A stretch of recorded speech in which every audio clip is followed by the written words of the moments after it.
These are the earbuds I'm gonna go over in this video.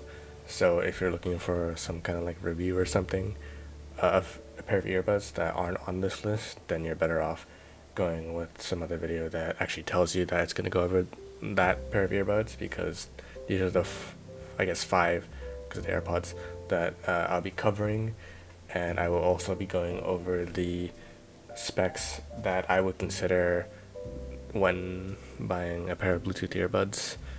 So the specs might be different for you. So these are the things that I would consider are most important to me when I'm looking for a pair of Bluetooth earbuds. And first up are the AirPods Pro second generation. And really I would only recommend getting these if you want to make like a fashion statement or something, because that's really what they're good for. Like for me personally, they fall out of my ears way too easily, and even if they stayed in, they're pretty expensive, even with the sale, compared to other earbuds that you could buy. And I've only tried the second generation, and I've owned the first one, and from my experience, the sound quality and ANC are a little bit better. And if you're not sure about the fit, you can just go to some store and try them on. But I think that you'd be just better off going with a cheaper option, and potentially one that could fit better in your ears if they don't already. And next up are the Sony XM4 earbuds. And these earbuds are pretty solid. They have really good audio quality, and they have pretty good ANC. Not at the same level as the Bose QC earbuds, but these are cheaper, but still I would consider them on the more premium pricey end. At this price right now, they're 180, but pretty much if you're watching this video, they're probably back to retail, which is 280, so definitely on the more expensive end. And the downside to these earbuds is that they're pretty massive, so if you have small or like relatively small ears like me, then these will just not fit in your ear at all. And even if you have medium-sized ears, these probably still won't fit. So I would only recommend getting these if you have larger than medium or just like very large ears, and even then there's like no guarantee that they'll stay in your ear, but they do again have really nice audio quality, and their ANC is also pretty good. Alright, now the Beats Fit Pro.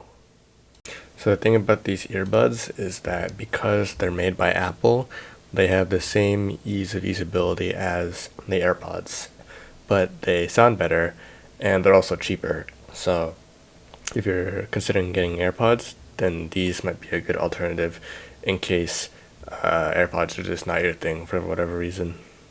They also work fine on Android because Android has a Beats app. I'm not really sure why the app only has 2.2 stars, because I haven't really had an issue with it, but also the only thing I use the app for was the ANC and noise transparency. So there could be issues with other parts of it, but because I only use that function, I thought it was fine just for that. Their ANC is about as good as the first generation AirPods Pro, but the biggest downside to these earbuds is that the wingtip, depending on how much your ear can take, will start to hurt. And for me, these can't stay in my ears for more than about 2 hours before they really start to hurt, like the inside caving of my ear. So that's a big thing to keep in mind. While they do fit very well, their comfort is not very long lasting. Next up are the Beats Studio Buds. So I don't own these actually, but I think that they're underrated because I feel like they get a bad rep because they're made by Apple, and I don't know, like Apple doesn't make great sounding headphones according to some people, maybe like AudioWise or something. But yeah, I think they're underrated because they're very close to Beats Fit Pro in most aspects, and I think the Beats Fit Pro are honestly pretty good. But if you value comfort more than fit, then these are definitely better to get than the Beats Fit Pro because you don't have the wingtip to deal with that will press against your ears on the Beats Fit Pro. These are not only cheaper than both the AirPods Pros and the Beats Fit Pros, but they're also the cheapest earbuds in this video. So if you're looking for a cheaper option, then these might be something to consider. Next up are the Bose QC earbuds 2. These are the, in my opinion, best sounding earbuds out of any in this video. Kind of close between these and the Sony XM4s, but these sound really good. They're pretty heavy on the bass, so if you're a bass fan, then you'll really like these. But I think they also do a really good job in other parts like treble. And then they also have the best ANC out of any of the earbuds in this video. Like, I've had these on with ANC enabled when I'm getting like yelled at for whatever reason, and they block out human voices pretty handily. Like, it works really well with that, and I can usually block out the screams that I'm getting pretty well. They work for the most part both iPhone and Android because of the Bose app, which is available on both iPhone and Android. So you get all the devices from Bose that you've already connected through the app, and I've actually tried to connect the first generation of these QC earbuds to the app, but it didn't work very well, so it's good that they made some improvements to it by making the second generation work a lot better. So you can adjust things like the ANC, the noise transparency to the app. You also have the source, which you can change between different devices.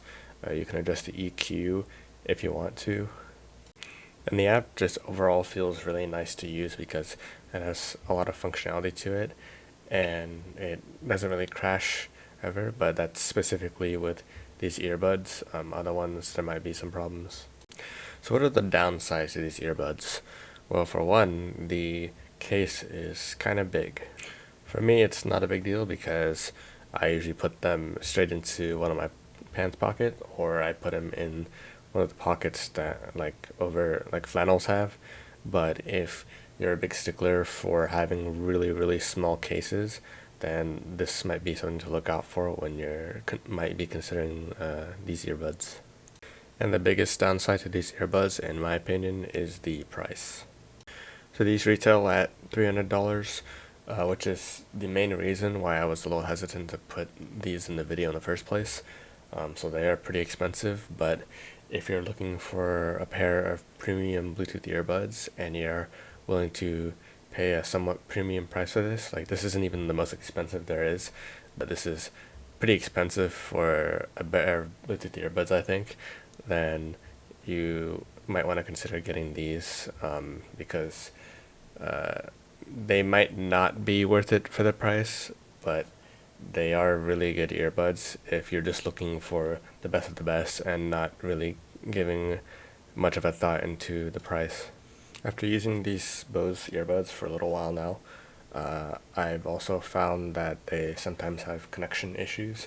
That might vary from if you get lucky or not, but if you don't want to even get to that point and deal with the hassle of having connection problems with both iPhone and Android, then just stay away from these. And last but certainly not least, the Sony Linkbuds S. These are, in my opinion, the best Bluetooth earbuds that you can get. You don't want to pay that much for a pair of earbuds like you would if you wanted to buy the Bose, then these are a really good alternative.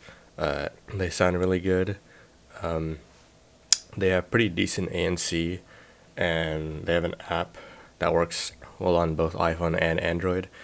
And the most important aspect of these, for me at least, is that they not only fit in my ears really well, but they're also really comfortable.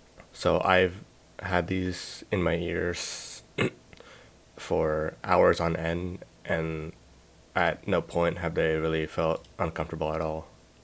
I think one of the biggest selling points with these earbuds, and this isn't for me personally because I only do it a bit, but it definitely helps, but I think for people out there who are looking for this specific function, is that they're pretty good for doing phone calls, and you use earbuds, or you prefer to use earbuds to speak to people on the phone, then these will be a good pick. And this is actually one of the big things that the Linkbuds S has over the Bose QC earbuds, because the Bose QC earbuds have pretty trash mic quality. So if you are keen on making a lot of calls, then the Linkbuds are definitely the way to go over the QC earbuds, as well as just in general on this list. So what's the flaw behind these earbuds? I mean, there has to be something that's like a downside to it. It can't all just be perfect. And that is true. There is a slight downside in the battery life. It's not that bad really, but it's kind of just average, where if you're gonna have earbuds that are so small and have so many features already, then having the 6 hours plus an extra 14, so total 20 on these earbuds is not really that bad in my opinion. So that's it for this video. I hope that the information provided was helpful, and I hope that you can use it to potentially buy your next pair or your new pair of Bluetooth earbuds, whichever one you choose to get. And thanks for watching.